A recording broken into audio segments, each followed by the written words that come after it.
खबर भिंड से आ रही है। भारतीय संपूर्ण क्रांतिकारी पार्टी के राष्ट्रीय अध्यक्ष जोगेंद्र सिंह भदौरिया ने प्रेस कॉन्फ्रेंस कर बताया कि मध्य प्रदेश, राजस्थान, छत्तीसगढ़ में इस वर्ष विधानसभा चुनाव हैं। जनता वर्ष पूर्व के मन को भूली नहीं है।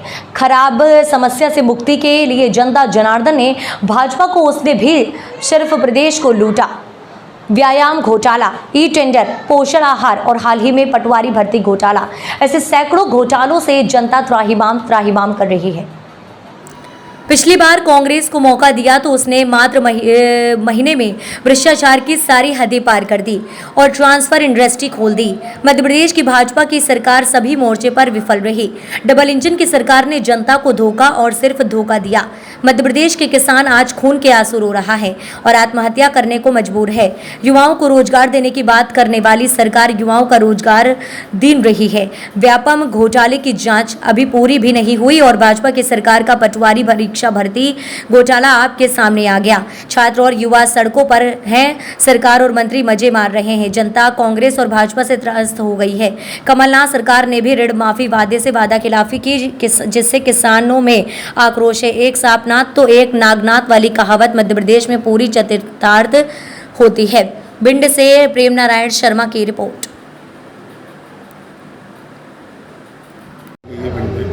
क्या पार्टी का उद्देश्य है और आगामी चुनावों में क्या भूमिका रहेगी? मैं ठाकुर जोगेंद्र सिंह भदौरिया, राष्ट्रीय अध्यक्ष, भारतीय संपूर्ण क्रांतिकारी पार्टी। हमारी पार्टी मध्य प्रदेश की सभी 203 सीटों पर अपने सहयोगी दलों के साथ चुनाव लड़ने जा रही है। जैसा कि आपको विदित है कि वर्तमान सरकार भ्रष्टाचार के दलदल में डूबी हुई सरकार है और इससे पूर्व की सरकार जो कांग्रेस की सरकार आई थी उसको भी ट्रांसफ़र उद्योग के नाम से जाना गया। इसलिए तीसरे विकल्प की मध्य प्रदेश को बहुत ज़रूरत है और तीसरे विकल्प के रूप में भारतीय संपूर्ण क्रांतिकारी पार्टी सभी 230 सीटों पर चुनाव लड़ रही है। महंगाई, इस प्रदेश में लोग महंगाई से अत्यंत परेशान है। गायों का बहुत बुरा हाल है। ये सरकार जितने चीज़ों पर वादा करती है उन चीज़ों पर सब पर खोखली है, सब पर गलत दोहन कर रही है।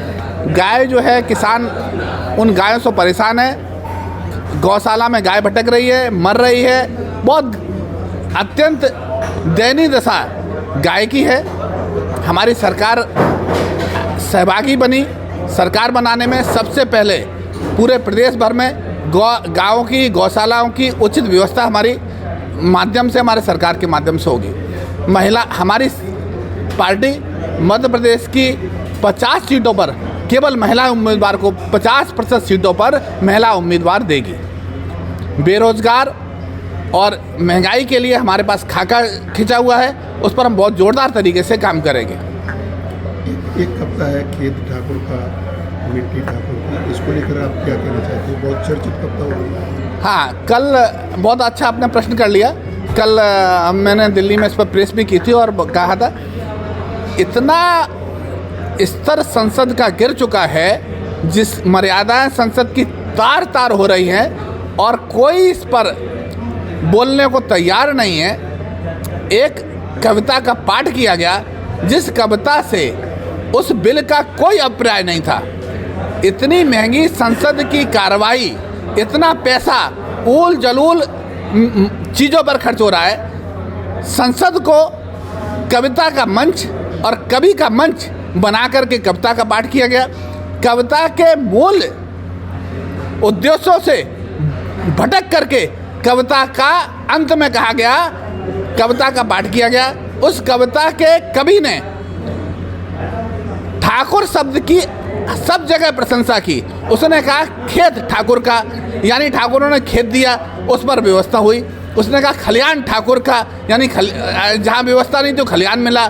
फिर उस कवि ने कहा है कि कुआं ठाकुर का, यानी ठाकुरों ने कुआं खोदा, पानी पीने को मिला। फिर उस कवि ने कहा है तालाब ठाकुर का, यानी तालाब मिला। उस समय पानी पीने की व्यवस्था नहीं होगी, तालाब के माध्यम से पानी पिया जाता होगा। कवि की भावना होगी, कवि ने देखा।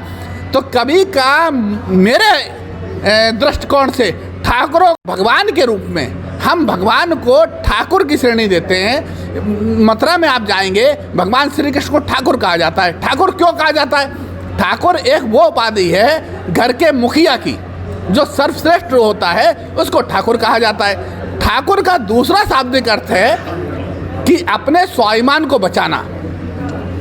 अब जो सामने के सांसद थे, मैं उनका पूरा नाम लेना ही नहीं चाहूँगा क्योंकि वो ब्राह्मण हो ही नहीं सकते।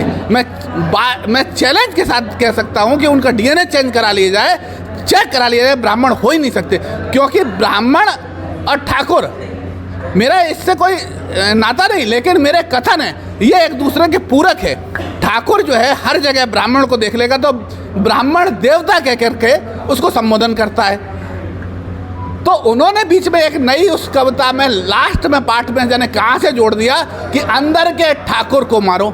मैं उन्हें कहना चाहता हूँ कि आपको शाब्दिक अर्थ भी नहीं पता, अंदर के ठाकुर को मारो यानी अपने स्वाभिमान को मार लो। जब स्वाभिमान ही नहीं बचेगा तो आप मक्कारी, झूठ, फरेब और भ्रष्टाचार इसका दलदल करेंगे। महिलाओं पर अत्याचार आप करेंगे क्योंकि आपका स्वाभिमान ही नहीं बचा। तो मैं कहना चाहता हूं कि वो जिस भी पार्टी से हों, उनके पार्टी के मुखिया को तत्काल रूप से उन्हें बर्खास्त करना चाहिए और सारी संसद को उनको तत्काल रूप से उनके साथ बहिष्कार करना चाहिए।